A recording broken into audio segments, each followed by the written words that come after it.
Hello and welcome back to the Olden Shot.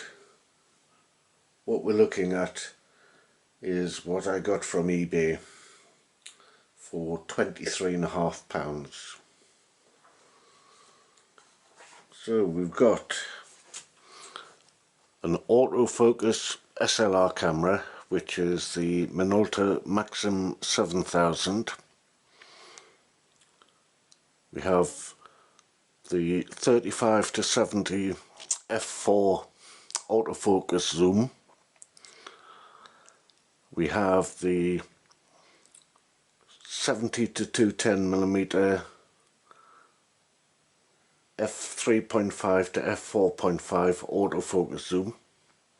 We have lens hoods for both. We have ultraviolet or skylight filters for both. We have the caps for both, and we have one rear cap.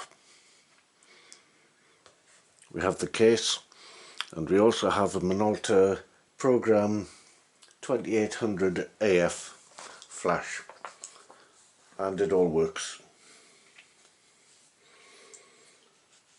Did I get a bargain? Well, let's see. This camera represents the start of autofocus SLR cameras after a couple of false starts from Nikon and Pentax.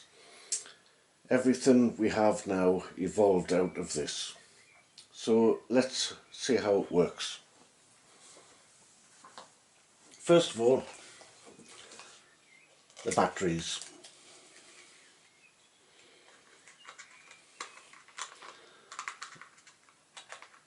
This unit comes out of the side,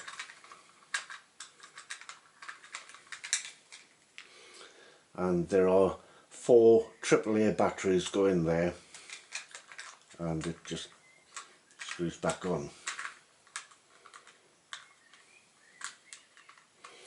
As the camera doesn't have an off switch, it's advisable to remove this unit when the camera isn't being used to preserve the battery life.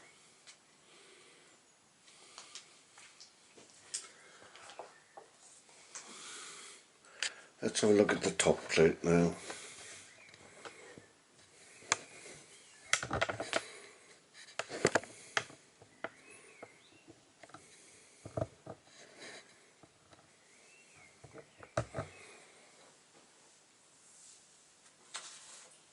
The top plate has a few buttons, which looks daunting, but it's all quite logical.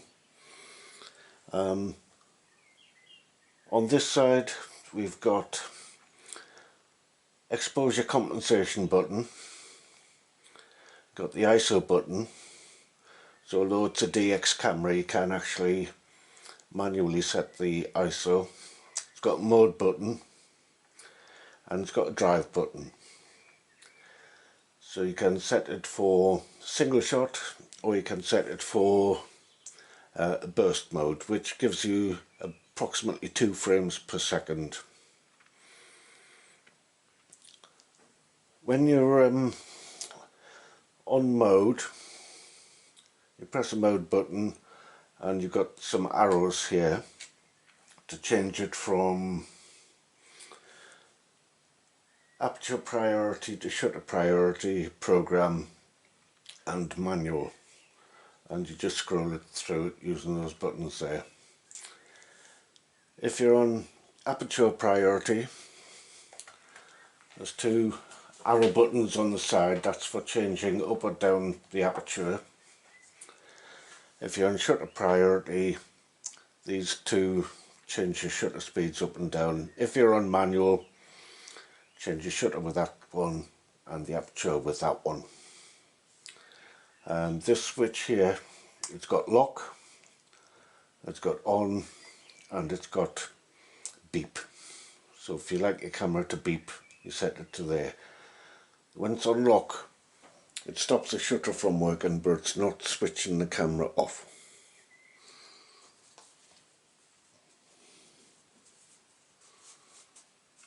The lenses are also switchable from auto to manual focus. It's actually a switch on the body.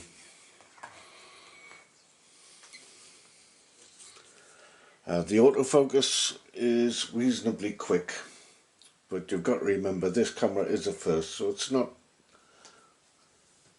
as quick as modern cameras, but it's good.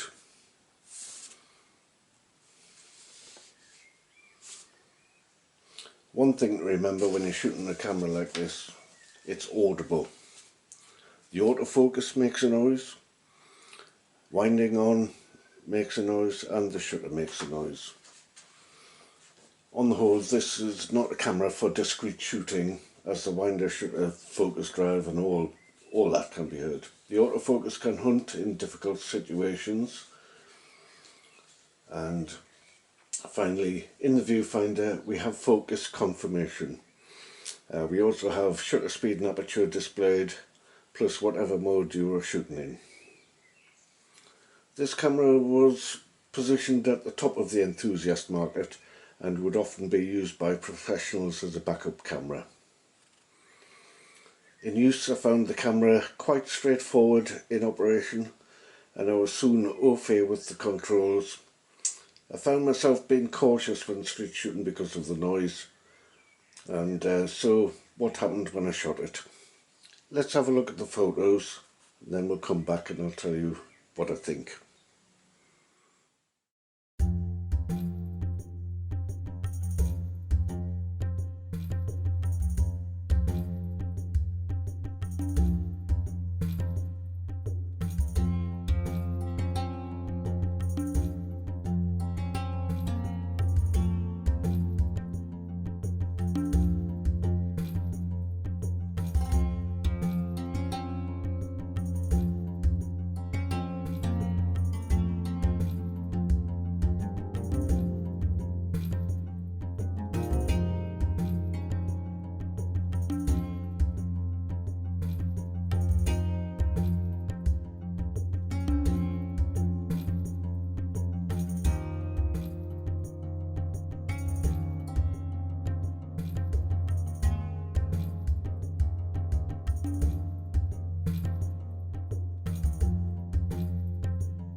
I've got it written down so I don't forget anything. First of all the shots were underexposed. I shot the first half of the film in aperture priority and the rest in program, yet the negatives were thin throughout. I checked the metering against the Canon A1 and they were within a quarter of a stop of each other, so not enough to give thin negatives. I now believe it is the developer stroke film mix, and research tells me that Pan 400 is really only rated at 200, especially when developing in 510 Pyro. I think if I use this combination again, I'll rate the film at 200 and develop as 400. Another problem I encountered was a scratch appeared from the third image to the end of the film, and another from about the 10th shot. They run straight along the film plane, and that means it's occurring during winding. I've since inspected the film path inside the camera and I found by touch a tiny sharp prick point, invisible to the eye, which I hope I have now removed. As the scratch didn't appear until a number of shots into the roll, I'm thinking it's possible it's something which has been carried by the film onto the camera, lodged itself on the camera, and then proceeded to scratch the negatives. So I'm now having serious doubts about Forma films, and I may drop them from my armoury. Another thing of note, this early autofocus camera has a pentaprism, so it's solid glass, it's not a pentamirror, so the display is nice and bright, and the information displayed inside is nice and easy to see and is good for keeping you informed of what's happening. So I will be running another film through it, not Fomapan, and we'll see how it goes, but my initial thoughts are it's a solid camera, it's logically laid out, and that makes it a good shooting experience.